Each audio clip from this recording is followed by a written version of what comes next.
evening. First to the heart-wrenching new video of missing 4-year-old Gus Lamont, released by his parents with a desperate plea for help to find their little boy. They say the last 5 months without Gus have been unbearable, describing his disappearance as the darkest days of their lives. This is little Gus Lamont doing what he loved most, sunset laps of his family's country homestead on Oak Park Station. This haunting new video showing him taking tiny barefoot steps on his balance bike just weeks before he vanished, his blonde curls flowing out the back of his wide-brimmed hat. It's just metres from where the cheeky, adventurous boy was last seen 150 days ago.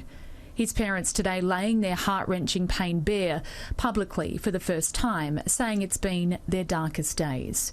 Our lives have been shattered and every moment without him is unbearable. We are united in our grief and united in our search for answers. The precious images released by police in a bid for more crucial evidence. Police, the Army and Major Crime meticulously searching the expansive property 8 times, finding nothing. Not one clue of the Minion t-shirt he was wearing, nor his grey hat, similar to the one in this video. Earlier this month, the search for Gus taking a sinister turn. Today, I'm also declaring the disappearance of Gus Lamont to be a major crime. This is now a criminal investigation. Detectives revealing his disappearance is possibly a murder or accident covered up, that they have a suspect, not his parents but someone close to the little boy. His grandparent Josie Murray arrested last week, accused of possessing an illegal gun silencer, but his mum and dad are pleading for help. All we want is to bring Gus home and understand what happened to our beautiful boy.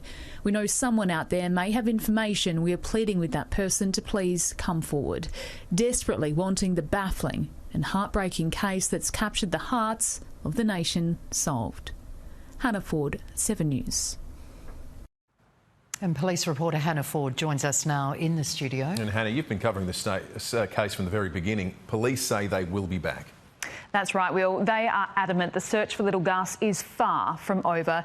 In their latest attempt to uncover new clues, Major Crime detectives spent 2 days in the region with a cadaver dog, scouring neighbouring properties. The national park that backs onto the family's property was also searched thoroughly for the first time with no result. But they are going back soon, and they're likely hoping the torrential downpour the region copped over the weekend will flush out fresh clues, and that this new video will help them get the answers Gus's parents so desperately need, and answers too for South Australians who've been wanting the same.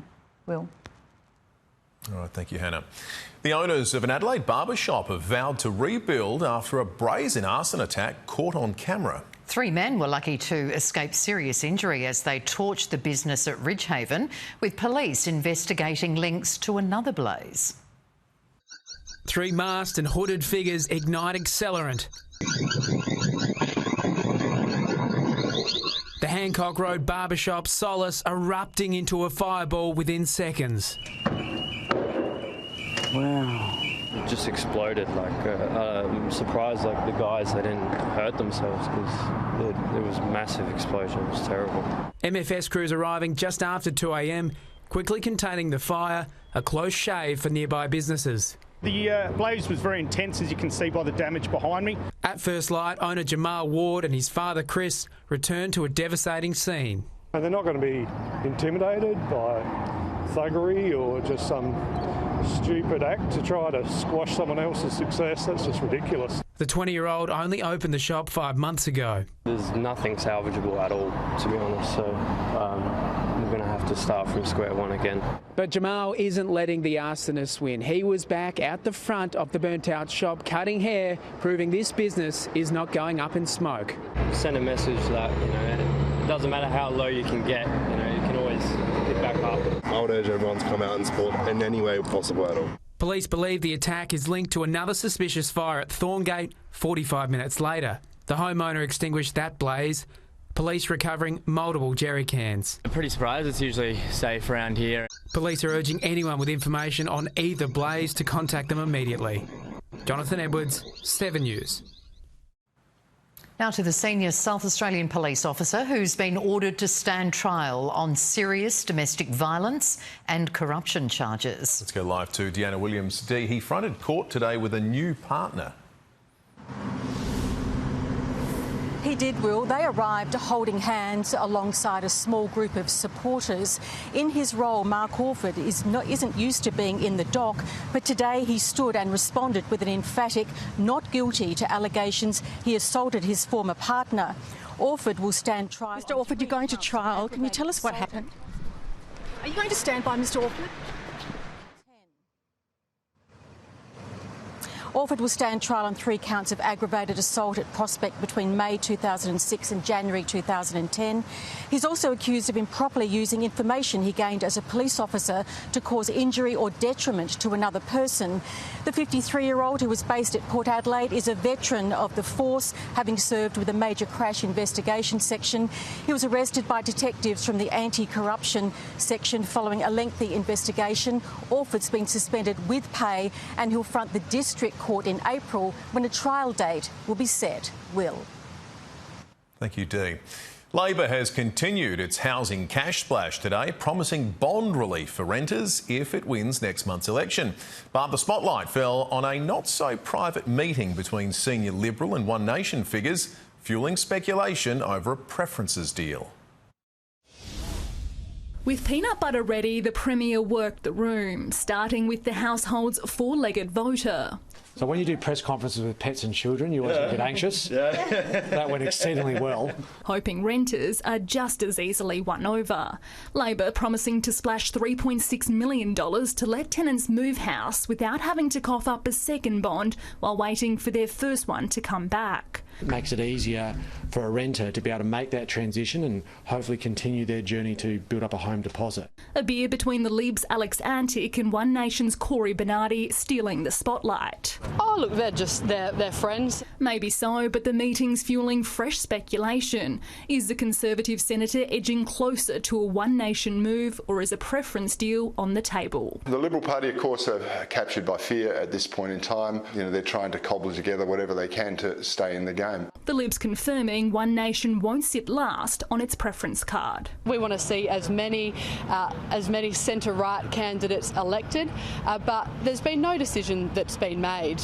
I don't recognise this Liberal Party anymore. One Nation is firmly at the bottom of Labor's preferences, a position the leader says would only be reconsidered if David Spears enters the election race. We're not preferencing ex-Liberals who have been charged or convicted of crimes. Michaela Kamarik, 7 News. And 7 News will bring you rolling coverage on election night with the best political minds analysing the results as they come in. A Royal Park man has agreed to plead guilty to drugs charges to spare his wife from prosecution. 68-year-old Zeph Pyer has admitted trafficking and cultivating cannabis. He and his wife, Luci Marku, were arrested in June trying to board a flight to Hong Kong. They'd just been bailed after police discovered a hydroponic crop at their home. Today, prosecutors confirmed they had withdrawn the drugs charges against Miss Marku. Her husband will face the District Court in April. A botched kidnapping has turned into a murder investigation after the tragic discovery of missing Sydney grandfather. The 85-year-old was snatched 11 days ago in a shocking case of mistaken identity, and now detectives are on the hunt for his killers. Off a dirt track surrounded by piles of rubbish, a body lying in long grass covered by carpet. We suspect those remains to be Mr Bagzarian. Police raced to Pitt Town on the outskirts of Sydney's northwest early this morning after another tip-off from the public that a car connected to Chris Bagzarian's kidnapping was there a day after the 85-year-old disappeared. That information led us to where we found the human remains. As unsuspecting golfers teed off at a neighbouring golf course just metres away. Police now believe Chris Bagzarian's body may have been here for 10 long days. Dumped by the people in this stolen Toyota Corolla, that car was torched in Westmead 2 days later. It contained Mr Bagzarian's DNA. The widower was murdered for living in the wrong street. We're all outraged that this would happen to an innocent man. And those responsible are still at large, but not for long, say police. We will identify them and bring them before the courts. Clementine Cuneo, 7 News. Human rights advocates are pleading with the government to do more to assist the innocent family members of Islamic State fighters. But Anthony Albanese is adamant they won't be helped home, their fate and that of many others remaining desperate and unclear.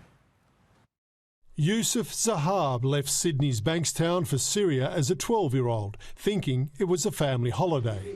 It was far from that. We thought, and many others thought, that Yusuf had been killed over there. But he was found in a Syrian prison after 3 years living in the so-called ISIS caliphate. And I just want to go back to Australia, so I hate all this that's happening to me. Now 23, he's been transferred along with thousands of others across the border into Iraqi prisons to be interrogated, tried and potentially face the death penalty. Australia is legally bound to take steps to prevent torture, unfair trials and executions against their nationals. Wanting him brought home along with his mother and several relatives among the so-called ISIS brides and children in the Al-Roj camp in northern Syria. The Prime Minister, though, isn't changing his hard line. I have nothing but contempt for these people. But after New South Wales Premier Chris Minns conceded some will return and his state's making provisions for them in the schools, the Victorian Premier today wasn't as forthcoming. My framework for those discussions is the safety of the Victorian community. And 7 News can reveal the heads of ASIO and the AFP were here before Parliament's Joint Intelligence Committee today, delivering the latest intelligence on the ISIS brides and their attempts to return home in what was described as a detailed secret briefing. As pictures resurface of Dr Jamal Rifi celebrating Home Affairs Minister Tony Burke's re-election. Now in Syria helping the ISIS families, Mr Burke maintains without his knowledge. Mark Riley, 7 News.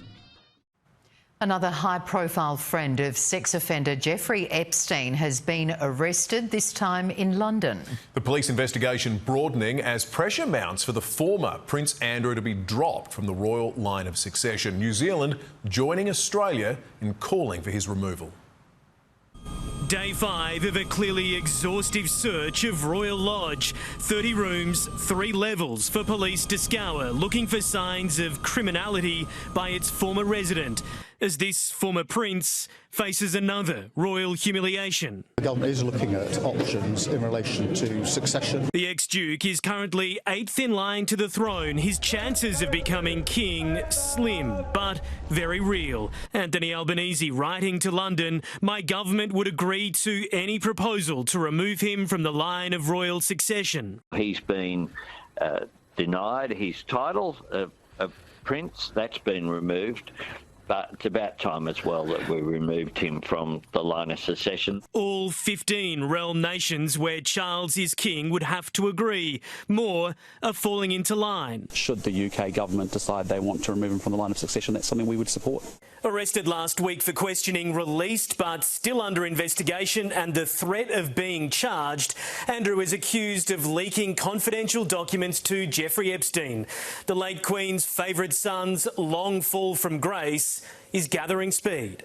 I think the view here, no matter what happens to that criminal investigation, is that Andrew has done enough damage to the institution of monarchy that he should very much be removed from the line of succession. It appears to be only a matter of time. Hugh Whitfield, 7 News. Well, let's go live now to Europe correspondent Ben Downey in London. And Ben, a political giant has spent the night in a police cell over his ties to Jeffrey Epstein. He has, Rosanna. Lord Peter Mandelson was the master of the dark arts for British politics in Labor here for decades. He was the brains behind Tony Blair's election win, effectively Gordon Brown's Deputy Prime Minister, and most recently Keir Starmer's man in Washington. But a short time ago, he was taken into police custody, held there for 9 hours and questioned over the same charges linked to Andrew Mountbatten Windsor. In the Epstein files evidence, he sold confidential information to the financier, and in recent weeks, accusations he lied to British Prime Minister Keir Starmer about his links to Jeffrey Epstein before accepting the role of US ambassador. Lord Mandelson is now home at his North London mansion, like the former Prince Andrew, awaiting the next move of police. 2 high-profile men cut down over their decades-long friendships with the pedophile. Rosanna?